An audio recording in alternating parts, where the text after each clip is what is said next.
Tersangka pembunuhan berantai di Bekasi hingga Cianjur, Jawa Barat, Wawon Erawan, ternyata punya peran fiktif bernama Aki Banyu selama menjalankan misi pembunuhannya.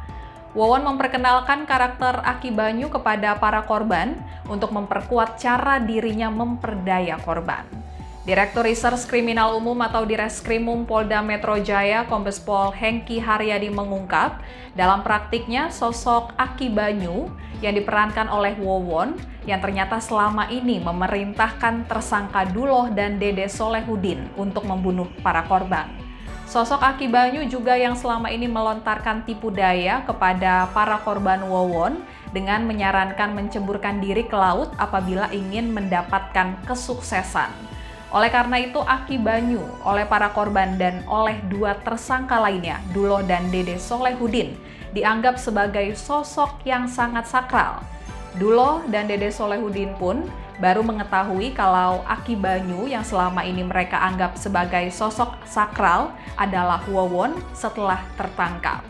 Duloh, Dede hingga para korban terperdaya dengan Aki Banyu karena Wawon memiliki kemampuan untuk mengubah-ngubah suara. Kombes Pol Hengki Haryadi mengungkap ternyata Wawon juga berprofesi sebagai dalang sehingga mampu mengubah-ubah nada suaranya. Saat ini 3 tersangka kasus pembunuhan berantai Wawon CS sudah ditahan di Rutan Polda Metro Jaya. Ketiganya ditahan di sel terpisah untuk mempermudah proses penyidikan terkait kasus pembunuhan dengan jumlah korban mencapai 9 orang tersebut. Wawon tega membunuh korban yang 6 diantaranya masih keluarganya karena mereka mengetahui kejahatan yang dilakukan oleh Wawon. Wawon sebelumnya mengaku mampu menggandakan uang dengan kekuatan supranatural, namun saat korban Siti menagih harta yang telah disetorkan ke Wawon, Wawon malah membunuhnya dengan cara mendorong ke laut. Ternyata tersangka Wawon ini itu berperan sebagai Aki Banyu.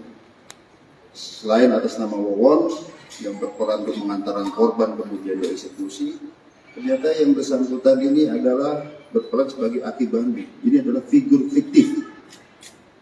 Nah, Aki Banyu ini yang memerintahkan untuk melakukan pembunuhan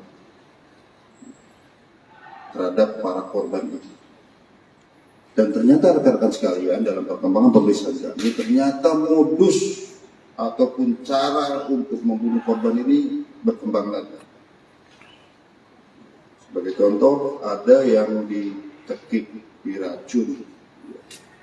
Kemudian juga untuk meraih kesuksesan, maka harus menyeberang laut. Tapi salah satu saksi ini ada yang menyampaikan pada saat itu saya disuruh pikir pagar kapal, saya curiga akan didorong ke laut. Nah ini ternyata setelah kita konfirmasi kepada tersangka benar, saya tanya dengan tersangka benar, saya memerintahkan agar apabila ingin sukses maka harus nyemplung ke laut. Nah ini menjadi tanda tanya, kok ini kok nurut saja gitu. Dan pada saat kami tangkap, HP yang atas nama Aki Banyu ini ada dipegang oleh Wawon. Jadi di tokoh yang dianggap ditokohkan sebagai yang paling sakral, yang susah ditemui. Padahal itu ya Wawon. Bahkan tersangka Duloh maupun Dede setelah sekian tahun baru tahu Aki Banyu itu adalah Wawon, ya baru setelah ditangkap. Terima kasih sudah nonton.